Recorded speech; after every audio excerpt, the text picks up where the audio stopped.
Yusuf, şunu internetten çık kapat ya.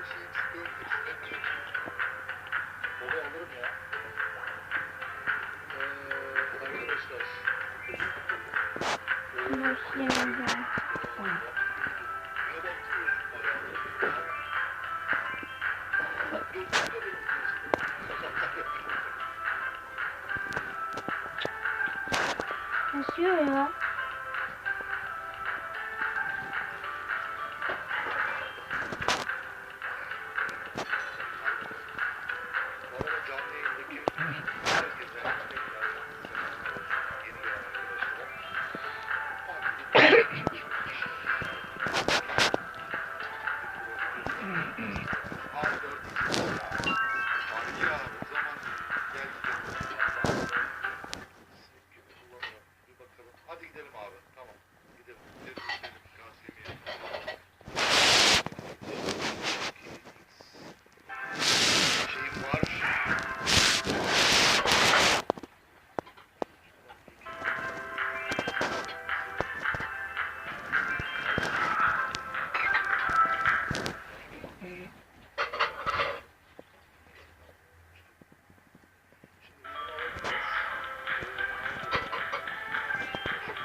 Biliyorsunuz geçen sefer bayağı bir uğraşmıştık. Sonunda almıştık arkadaşlar.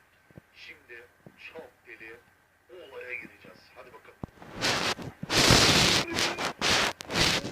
Hop yaptık işte vermiş. Abicim ben biraz şey basacağım. Sen motoru al gel abi. Ya biz zaten konuşamıyoruz. Ben de anlamadım. Bir hafta ara vermeyelim. Aynen, aynen ya. Senin de Survivor World serisine başladı ya arkadaşlar. Arkadaşlar, o harbiden benim için de çok acıklı bir durumdu ya.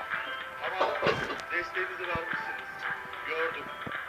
Gördüm, hepsini gördüm. Yüreğinize sağlık, ellerinize sağlık. Like'ları gömçümüş. Gömçüm. Ben konuşamıyorum ya. Like'ları Like'ları görmüşsünüz arkadaşlar. Hepinize ayrı ayrı teşekkür ederim.